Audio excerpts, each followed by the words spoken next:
Bienvenue mesdames et messieurs sur Kama Plus TV et sur Scène Coach for You. Aujourd'hui, nous sommes décidés de faire un zoom sur les lieux de travail de monsieur Alou Cissé et nous sommes venus lui rendre visite dans son lieu de travail pour voir ce qu'il fait ici à World Class. Bonjour monsieur Alou Cissé. Bonjour Michel. Ouais, nous avons surpris ici, nous sommes venus pour vous rendre visite sur votre lieu de travail. Comment vous sentez aujourd'hui?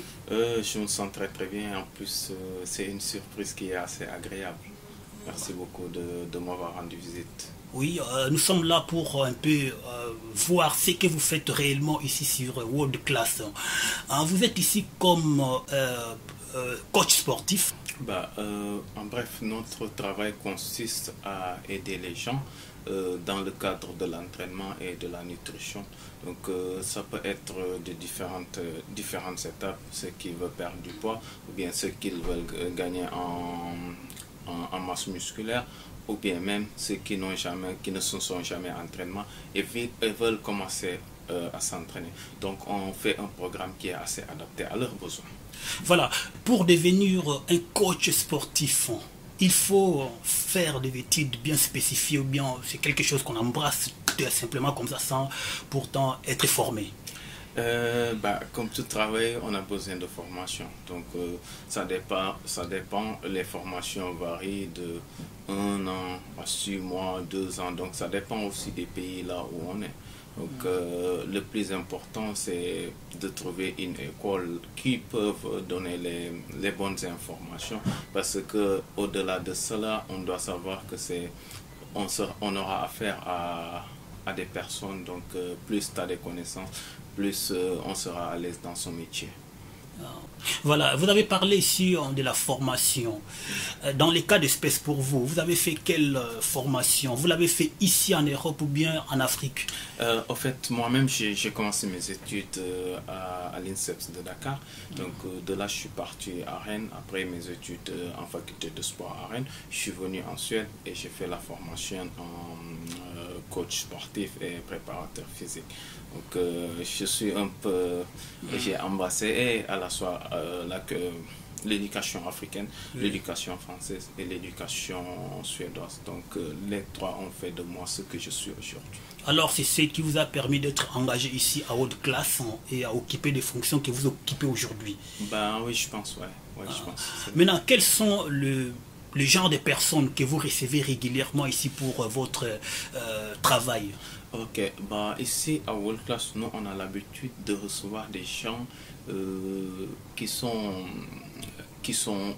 qui ont eu des maladies et qui commencent à reprendre l'entraînement, parce que on est spécialisé dans ce qu'on appelle ici en Suède, on dit que certains malades peuvent recevoir de l'ordonnance à partir des médecins. Donc c'est quoi l'ordonnance? C'est commencer à s'entraîner. Et pour s'entraîner, là il doit y avoir une méthode qui doit être spécifique à la personne qu'on reçoit. Donc on adapte l'entraînement à la personne. Donc du coup, on est plus spécialisé vers la santé du sport. La plupart des gens que nous recevons, c'est les médecins qui les envoient ici. Donc avec une ordonnance, la personne doit s'entraîner. Mais il faut éviter tel genre d'exercice, ou bien il a eu quelques antécédents, soit il est cardiaque, soit il a eu ce genre de maladie. Donc on essaie d'adapter l'entraînement à sa situation. Voilà. Quels sont les genres de maladies que un grand nombre de ceux qui viennent de vos clients viennent vous consulter? Ils souffrent de quelles maladies? La plupart des gens, ils souffrent de, si on peut l'appeler maladie, c'est l'obésité et l'hypertension ou l'hypotension. Donc les deux. Les trois. Ce sont plus les femmes ou bien les hommes? Là, actuellement, c'est plus les femmes. Quelles sont les méthodes que vous utilisez pour aider les clients qui viennent chez vous? Si vous permettez, je vais vous présenter ce qu'on appelle, là c'est plutôt en suédois, mais ça c'est un plan de santé. Oui. Donc ce qu'on appelle un plan individuel de santé. Et sur ce plan, tu vois que vous voyez qu'il y a notre nom, le nom de la personne qu'on reçoit et notre nom en dessus. Et là, on essaie de faire de répondre à ce questionnaire pour avoir une idée de la personne. Qu'est-ce qu'il a et comment l'aider à atteindre son objectif. De ce fait, on parcourt en quelque sorte son passé, son présent pour pouvoir anticiper dans son avenir, à l'aider à redevenir lui-même. Oui, sincèrement, quand vous prescrivez de remèdes, est-ce que les résultats vraiment sont palpables? Ces gens-là arrivent quand même à avoir des solutions à leurs problèmes. Ouais, souvent, je ne dirais pas des remèdes, mais je dirais on est là pour guider, pour aider les gens à prendre les premiers pas. Il peut arriver qu'on l'aide pendant les 3 premiers mois, les 4 premiers mois, les 6 premiers mois, jusqu'à ce qu'ils sachent que, écoute, je peux partir de moi-même. Oui. Tu vois. Là, la personne n'a plus besoin de nous. Nous, on l'aide, donc on lui donne un coup de pouce et la personne s'envole d'elle-même après. Voilà, sur 100%, les résultats peuvent être estimés à combien de pourcents, par exemple, et ça prend combien, hein, donc les temps, les timings pour qu'une personne puisse se dire que oui, en tout cas, l'entraîneur sportif Alou m'a vraiment aidé. Ça c'est combien? L'aide, ça varie d'une personne à une autre. Oui. C'est d'abord, il doit y avoir une discipline de la personne, c'est-à-dire prendre ses responsabilités, et ensuite, en dehors de cela, là, chaque personne a des capacités qui lui sont propres. Donc, chaque personne a des capacités qui lui sont propres. Donc, toi, tu peux mettre 5 mois à t'adapter. Excusez-moi, il y a le téléphone qui sonne, donc je l'arrête. Donc, on continue. Donc, une personne peut mettre 5 mois à s'adapter avant de voir ses résultats. Par contre, il y a un autre qui s'adapte vite fait et qui peut avoir des résultats vite fait aussi. Donc ça dépend d'une personne à une autre. Ouais, donc c'est individuel. Ou des cas aussi à un autre cas. D'accord. Maintenant, quels sont le remède, donc ça veut dire quoi, les prescriptions les plus utilisées que vous donnez aux clients qui viennent? Les prescriptions. C'est seulement les entraînements? Non, c'est les entraînements, la nutrition, l'hygiène de vie en quelque sorte. Parce que tous les 3 vont de pair. C'est-à-dire, quand on parle d'entraînement, on ne peut pas juste parler d'entraînement sans pour autant parler de nutrition. On ne peut pas juste parler de nutrition sans pour autant parler aussi de qualité de vie. C'est quoi la qualité de vie? La qualité de vie, c'est dormir tôt ou bien se lever tôt. Voilà, essayer d'avoir une vie qui est assez ordonnée. Tu vois, ça permet aussi d'obtenir les résultats de manière très rapide. Bon. Vous vous sentez à l'aise quand vous le faites? Avant tout, mon métier, j'aime mon métier. Donc, je ne le fais pas pour l'argent. Autrement, j'allais choisir de travailler quelque part ailleurs, là où il y a beaucoup plus d'argent. Donc, voilà. Donc, vous êtes un amoureux du sport? Oui, je suis né sportif, si on peut le dire comme ça. À travers, en passant par le Sénégal, j'ai été footballeur. Donc, je suis passé par la France. Là-bas aussi, je faisais des études à la fac de sport. Là, je suis arrivé, je me suis dit, écoute, je ne vais pas perdre trop de temps. J'ai déjà un métier, je vais foncer là-dessus. Donc je n'ai pas pensé par 4 chemins là où je vais. Je savais que je suis fait pour ça et j'y vais. Oui, chers internautes, vous qui nous suivez sur Kamaplus TV, c'est de vous rappeler que nous sommes venus visiter Monsieur Alou Cissé, qui est un coach sportif ici à World Class. Donc nous sommes dans son bureau. Avec lui, nous parlons de son travail de coach sportif. Monsieur Alou Cissé, revenons à vous. Depuis que vous avez commencé, quels sont les avantages que vous avez tirés de ces nobles métiers? Noble métier, si on peut le dire. Mais j'ai rencontré pas mal de personnes qui m'ont aidé ici même en Suède, parce que ils ont vu que j'étais une personne qui aimait aider les gens, donc ils m'ont aidé en retour. Donc vous avez noué de très bonnes relations. Ouais, de très bonnes relations, que ce soit j'ai rencontré des avocats, des médecins, des politiciens. Donc.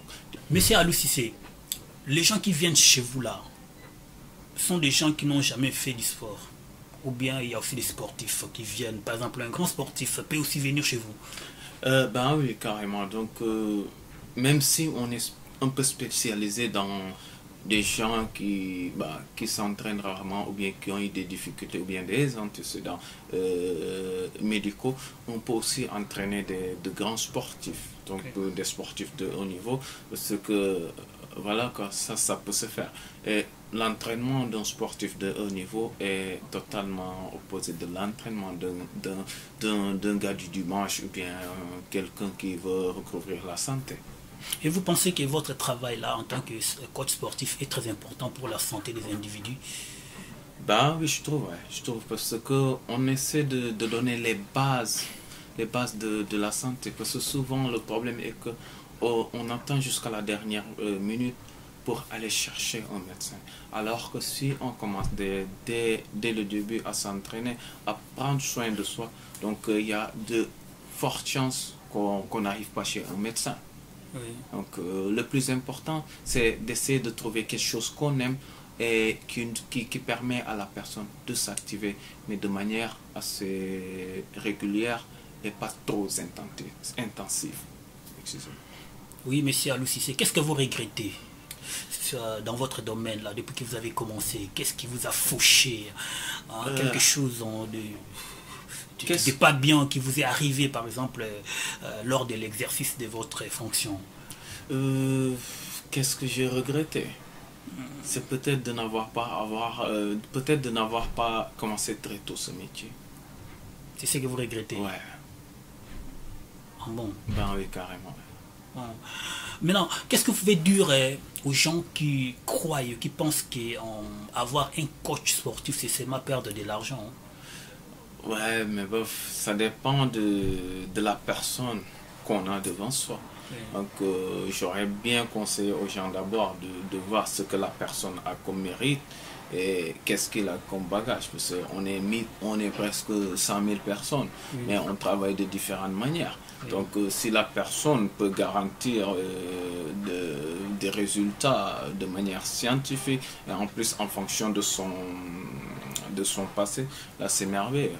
Mais bon, si vous voyez que la personne tout le temps te parle d'argent, dites-vous que c'est pas la bonne personne. Hein. Parce qu'avant tout, il faut aimer son métier et essayer de vivre de ça, mais de donner de bons résultats aux gens qu'on reçoit.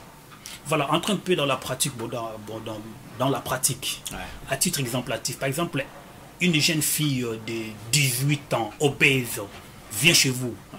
Qu'est-ce que vous allez faire? Il est recommandé par un médecin pour que vous puissiez un peu stopper l'obésité. Je vous ai parlé tout à l'heure de ce programme. Donc, même si je sais qu'apparemment, elle est obèse, j'ai des préalables à faire. Donc, je dois prendre ça et lui montrer que, bon, on doit faire ces étapes-là. Ensuite, quand on passe ces étapes, là, je pourrais lui dire, écoute, vous êtes obèse ou bien vous êtes en état d'être obèse. Et qu'est-ce qu'on va essayer d'utiliser comme méthode à l'aider? C'est d'abord essayer d'activer la personne. Si elle n'est pas active, essayer de voir ce qu'elle mange.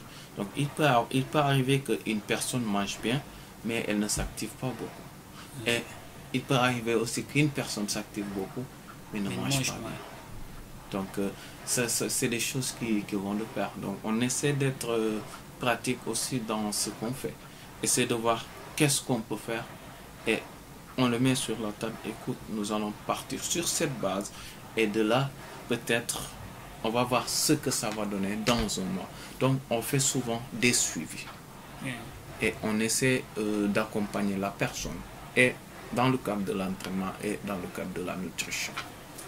Donc, c'est dans ces deux cadres-là.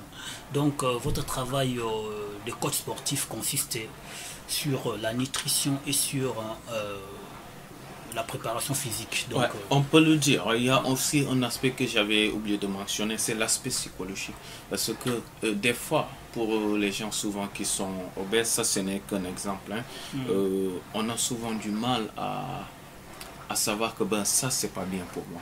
Donc on se dit que ben, du moment que c'est ça que j'ai sur la table, je mange. Donc nous, on essaie aussi d'apporter cet aspect psychologique, travailler de manière psychologique pour que là, les gens prennent conscience de ce Burger King, ou bien, excusez-moi du nom, que ce hamburger, ou bien les pommes frites là que je mange, c'est pas bien pour ma santé. Mais il faudrait aussi qu'on le fasse de manière assez assez intelligente pour que la personne sache que ben, je vais essayer de diminuer. Donc on ne peut pas d'un seul coup lui dire vous enlevez tout. Mais par contre, on peut faire de manière étagée, c'est-à-dire on commence d'abord par le premier step et de là on avance au deuxième step. On ne peut pas tout changer dans ce cas. Voilà, vous êtes noir, vous êtes africain. Est-ce qu'il y a aussi donc des Africains qui viennent vous solliciter aussi parce que nous sommes ici en Suède? Ouais, franchement, c'est... Régulièrement ou bien ils sont rares? Ils sont rares, mais bon, je sais pas c'est quoi le problème, si c'est l'argent, ou bien si c'est la peur, ou bien si c'est un mythe d'avoir un coach sportif, parce que j'ai rencontré tous les trois types que je viens de citer. Il y a certains qui me disent que c'est trop cher, on n'a pas d'argent. Il y a d'autres qui me disent que, ben, écoutez, ce que tu fais, je peux le faire. Bon, voilà. Et il y a d'autres qui me disent, ben, ils ont un peu peur donc, de venir nous voir. Parce qu'ils ont peur qu'on leur dise que, écoutez, voilà, vous êtes obèse ou bien vous avez l'hypertension. Je dis, mais il faudrait aussi essayer. Quand on n'essaie pas, on ne saura jamais. Okay. Donc voilà. Mais quand même, les Suédois vous font confiance, ils viennent en vous. Ils ne sont pas peut-être étonnés quand ils arrivent, ils voient un coach sportif noir comme ça. Peut-être ils sont un peu complexés. Ben non, je pense pas. Je suis... tout le monde est habitué à me voir maintenant. Vu qu'en plus je suis souriant, donc souvent j'ai des clients qui, voilà, qui viennent régulièrement. Les Suédois, c'est des peuples, c'est des gens qui sont adorables. Et voilà, quoi. Moi, je pense pas qu'on vit ce genre de dilemme ici. Yeah. Tu mérites quelque chose, ils te le donnent. Yeah. Bah, et tel est mon cas, autrement je n'allais pas m'asseoir ici et vous parler. Donc, voilà, quoi. Votre travail là, quand vous le faites, vous êtes confronté à beaucoup de difficultés. Ben, les difficultés, il y en a. Parce que d'abord, les clients viennent avec des soucis différents. Donc, on essaie à chaque fois de résoudre le problème. Et parfois, il peut se trouver que, bah, écoute, c'est quelque chose qui est en même temps une combinaison entre l'apport du coach et la personne même. Donc, il arrive que toi, tu fais ton travail, mais la personne en elle-même ne prend pas ses responsabilités. Donc, du coup, les résultats ne suivent pas. Et voilà, c'est nous qui payons les pots cassés. Et ce travail aussi, c'est bien rémunéré. Ben non, je pense pas. Hein. On n'est pas millionnaire, en tout cas. Oui, chers internautes, comprenez, c'est M. Alou Cissé que nous recevons ici dans son bureau. Hein. Il est coach sportif ici à World Class. Nous allons lentement vers la fin de notre émission. M. Alou Cissé, est-ce que vous pouvez donner un petit conseil aux gens qui croient que solliciter un coach sportif en ces séries, ça n'a pas d'importance? Qu'est-ce que vous pouvez leur dire? Bah, ce que je peux leur dire, c'est que bah, n'ayez pas peur. Il faut essayer d'aller vers les coachs sportifs parce que c'est notre travail. Donc, on peut vous aider à savoir comment vous allez atteindre votre objectif. Ce sera peut-être un jour un sujet qu'on peut débattre. Comment atteindre son objectif et comment essayer d'ordonner son entraînement dans toutes les conditions. Même si on est malade, on a besoin de s'activer. Même si voilà, on est blessé, on a besoin de s'activer. Donc il y a tous ces trucs-là que nous pouvons donner aux gens. Sollicitez-nous, on est là pour ça, c'est notre travail et voilà. Oui, chers internautes, retenez aussi que M. Alou Cissé est aussi sur la toile, donc il peut aussi faire des entraînements à distance, donc contactez Sen Coach for You, n'est-ce pas, M. Alou Cissé? Donc vous pouvez nous contacter sur Sen Coach for You, qui est notre site internet, et on est sur Facebook aussi, et sur Instagram. Donc là, en Suède, je suis sur 2 secteurs. J'ai une boîte privée qui s'appelle PTM, donc l'entraînement à domicile. Donc, et là, je travaille aussi à World Class. Donc voilà. Donc je pense que ce sera facile de me contacter. On va essayer de donner nos coordonnées après sur la vidéo. Donc vous pouvez nous contacter soit par email, soit sur Facebook. Donc, chers internautes, contactez M. Alou Cissé, ça ne coûte pas cher, donc il va vous aider, c'est sa passion, donc il est amoureux du sport. Hein. Donc, si vous les contactez, vous ne serez pas déçus, hein. C'est quelqu'un qui s'y connaît, qui maîtrise bien son domaine. M. Alou Cissé, nous sommes arrivés à la fin de cette émission, à moins que vous ayez un dernier mot à adresser à nos internautes sur Sen Coach for You et sur Kama Plus TV. Je ne dirais pas plutôt aux internautes, mais plutôt à vous qui est venu me rendre visite. Une visite surprise que j'ai bien aimé parce que bon, je m'apprêtais à rentrer chez moi. Donc voilà, c'était sympa de pouvoir vous recevoir et aller un peu dans les détails sur notre travail ici à Göteborg, en Suède, et voire même un peu partout dans le monde. Okay. Oui, mais ça c'était les derniers mots de M. Alou Cissé. Oui, chers internautes, nous sommes arrivés à la fin de notre émission. Nous avons reçu M. Alou Cissé dans son bureau. Il est coach sportif. Nous avons parlé de son travail. Merci, restez toujours connectés sur Kama Plus TV et sur Sen Coach for You. Vous ne serez pas déçus. Merci et à bientôt.